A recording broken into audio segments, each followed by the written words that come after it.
Well, hello there, folks, and warm festive welcome back to What's for Tea. And it's lovely to see you all again, so thanks for popping over just to see how to make this very easy last-minute Christmas pudding. So we don't have much time left now, you know, if you want to make a dessert for Christmas. And if you do like Christmas pudding, but you don't have the 4 or 5 weeks that it takes to make a traditional Christmas pudding, why not give this one a go? You can make this in 4 hours and it's ready to serve. So as usual, everything that I'm using will be on the screen as I use it, but I'll also put it underneath this video in the description box. So I've got some unsalted butter, some Madeira cake, which I've just crumbed with my fingers.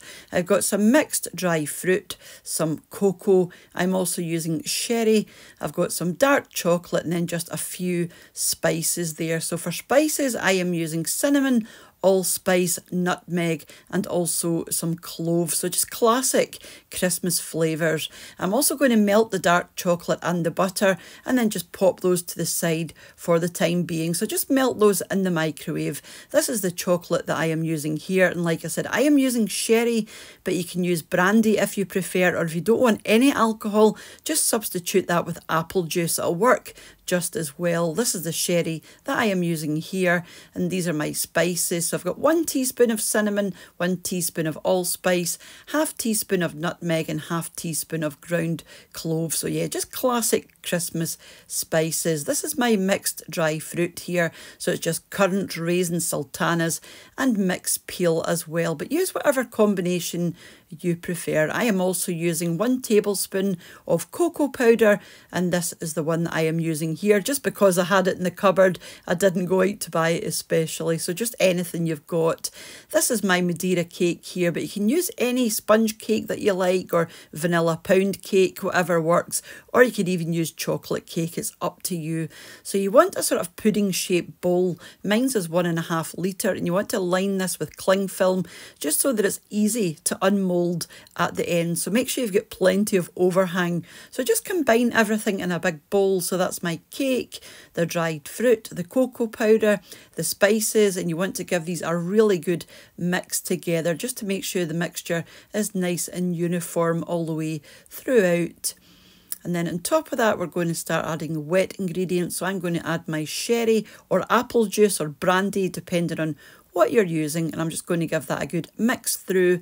And then to that, I'm going to add my melted butter and also the melted dark chocolate. You can use milk chocolate.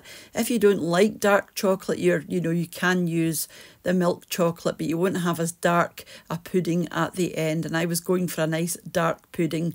So make sure this is well mixed in and very uniform, because the last thing you want to do is cut into your pudding and there's white patches or light patches inside. So do make sure you give this a good mix around and press down with your spatula, and it will go the one colour eventually. It might just take you a few minutes. So we're going to get all of this from this bowl into your smaller pudding bowl, and don't worry, everything will fit because we're going to squeeze this right down into your bowl, because you don't want any gapping on the way around. You want this nice and compact, so do give it a really, really good push down so that it's nice and flat on the top.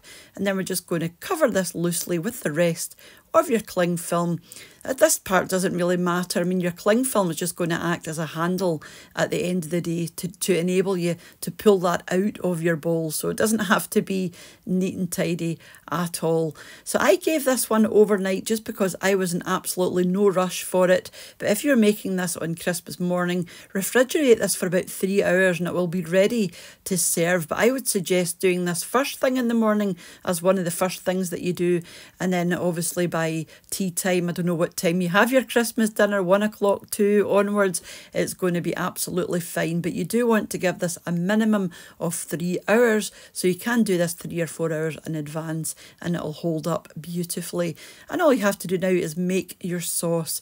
So again, I've got some dark chocolate, some double cream, and some maple syrup. If you don't want to make up a chocolate sauce, you can just melt some chocolate on the, pour that over the top. I made 2 of these, and for my second one, I just used melted chocolate, and it'll give you a much thicker appearance on the top. So with a bowl over some gently simmering water, you want to pop your cream, your maple syrup and chocolate. You just want to gently heat these together until they start to melt. And once everything is melted and lovely and smooth, you can take your pan of water away and just continue to stir, because there will be enough heat in there to melt any wee bits of chocolate you've got left in there. Pop that to the side for the time being until you're ready to pour it on top of your pudding. This won't set completely because of the maple syrup that's in there. So I'm using some red currants and some raspberries. I've also got some blackberries I've had in the freezer, and it's going to give them a nice frosty appearance on the top of your finished pudding. So get your pudding out the fridge. You just want to twist the cling film in your hand, and that will allow you to pull it easily out of the bowl. And then all you have to do is get your cling film off, and look how easy this is coming off. You know, it's not sticking at all, and I was really pleased with this. Like I said, I did go on to make another one of these, and the second one was even better. But this was the one that I filmed here. So I've just put my chocolate sauce on the top, let that set, and then you can transfer that to a prettier bowl or serving plate, and you're not going to have that big pool of chocolate in the bottom. But like I said, if you want a thicker sauce for the top, just melt some chocolate and pour it over the top. And I've just decorated the top of mine with those frozen berries. So yeah, I've got a combination of blackberries, raspberries and red currants. And I'd started hacking into this and I forgot that I hadn't shown you, you know, what it looks like before I cut into it. But this is, you get the idea here.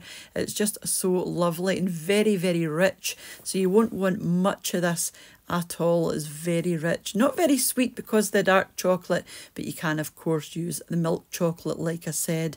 So I've just melted some more chocolate, added a few of those lovely raspberries and finished it off with some snow, aka icing sugar or powdered sugar or confectioner's sugar, depending on what you like to call it. And doesn't it look fab? And let me tell you, it tastes just like a traditional Christmas pudding without taking 5 weeks to make it. So highly recommended if you are looking for a last minute dessert and you do like Christmas pudding, of course. So I'm going to go off now and wish you a wonderful rest of your day, and a huge thank you as usual to the supporters of the channel over on my Patreon page and to the channel members here on YouTube as well, and for you all for watching and leaving your lovely comments, and for those that share the videos as well. And I've still got to get round to updating those wee name lists, because so if your name is not there, it will be within the next couple of weeks. I just haven't caught up with it yet. So you have a wonderful Christmas if I don't see you, but I'll see you off as soon back here on What's for Tea. Take care and bye for now. Bye now.